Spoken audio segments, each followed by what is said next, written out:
ने अध्यक्षीय मनोगत व्यक्त करावं अशी विनंती.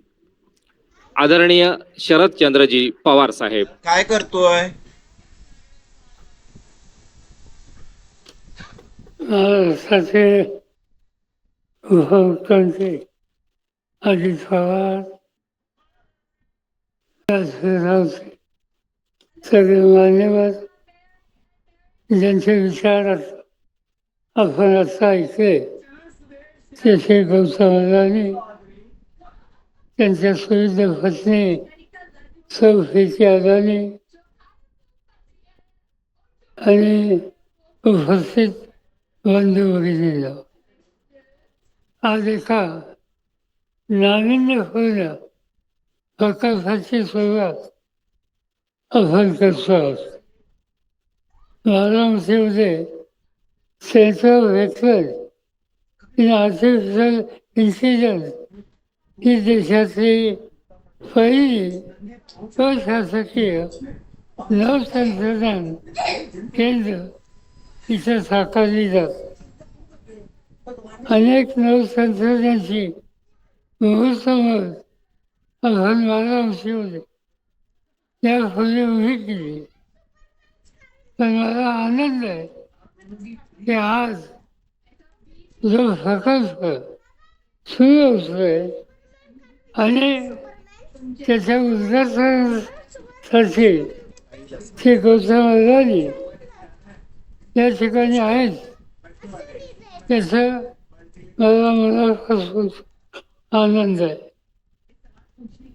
गौतम अदानी देशाच्या उद्योग क्षेत्राचं एक महत्त्वाचं नाव आहे.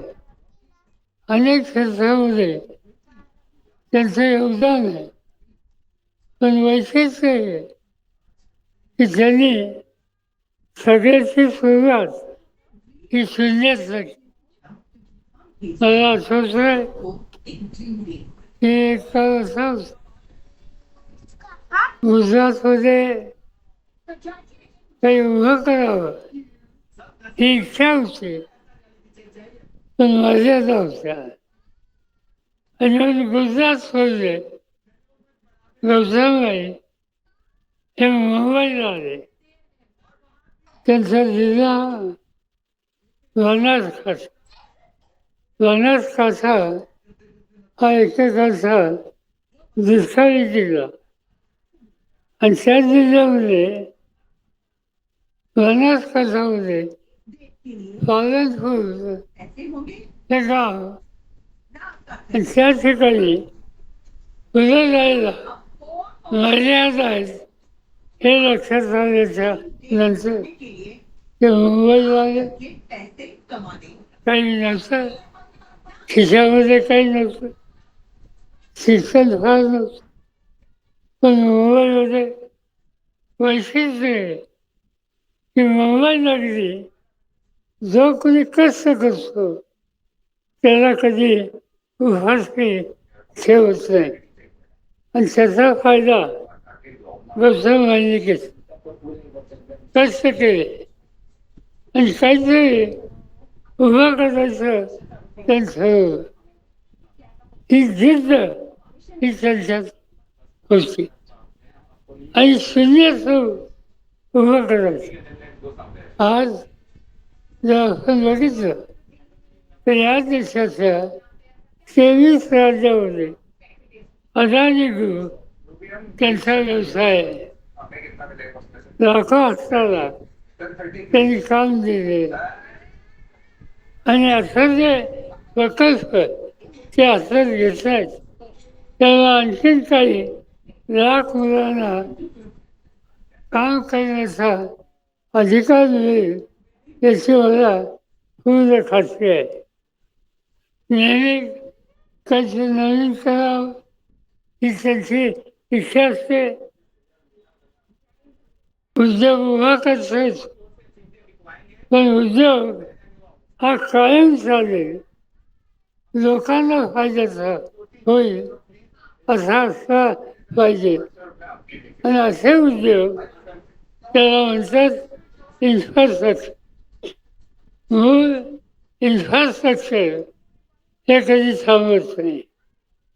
आज या देशाचा नकाशा तुम्ही बघितला तर सर्व बाजूने बंदर आहेत. मुंबईचं बंदर, खाली कारवारचं बंदर, गोव्याचं बंदर, कर्नाटकाचं बंदर, तामिळनाडूचं बंदर, ओरिसाचं बंदर, पश्चिम बंगालमधलं बंदर. एकदा बंदर उभं राहिलं की समुद्राची दळणवळण हे सुरू होतं. काही ना काहीतरी काम आपल्याला हे मिळतं. गौतमांनी या देशामध्ये नोंदवली. दुसरं काम तरी केलं. प्रवास हा देश प्रचंड देश. हजारो लोक रोज प्रवास या नशा मार्गाने करत असतात. आणि प्रवास करायचा आधुनिक साधन त्यासाठी विमानतळ याची आवश्यकता असते. आज या देशात निम्मे विमानतळ आज त्यांच्याकडे आहे. आणि त्या विमानतळाने लाखो लोक दर दिवशी प्रवास करत असतात. आणि हा एक मोठा व्यवसाय त्या ठिकाणी झालेला आहे. तिसरी महत्वाची गोष्ट वीज. आणि ती वीज तयार करणे याची आवश्यकता. काही लाख एकर जमीन फळीक होती. ती सौराष्ट्राची, ती राजस्थानची, ती त्यांनी घेतली आणि त्या ठिकाणी सोलर याच्या माध्यमातून वीज तयार करण्यात हा मोठा उपक्रम त्यांनी राबवला. असे अनेक उद्योग जे कायमची समाजाच्या हिताचे आज त्यांनी या देशात उभे केले. आणि त्यामुळे आम्ही आग्रहाने त्यांना या ठिकाणी बोलवलं की जी व्यक्ती शून्य असतं इथपर्यंत जाऊ शकते अशा व्यक्तीचं चित्र, अशा व्यक्तीचं कर्तृत्व हे नव्या पिढीला समजावं. आणि त्यासाठीच आज प्रामुख्यानं विद्यार्थ्यांना एक प्रकारची प्रेरणा मिळावी म्हणून आज या ठिकाणी गौतमबाई आणि स्मृतीबाई यांना आम्ही लोकांनी निमित्त केलं.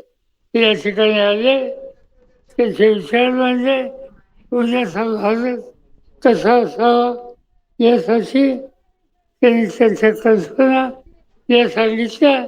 माझी खात्री आहे की त्या विचारानं आपण पुढे गेलो तर या देशाची बेकारी, बेरोजगारी, गरिबी ही घालवण्याला आपल्याला यश मिळेल याची मला पूर्ण खात्री आहे.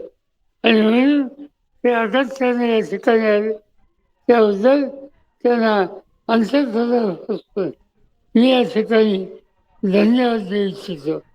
आता त्यांनी एक गोष्ट सांगितली की विदेशात संचार यामुळं हजारो तरुणांना रोजगार मिळेल.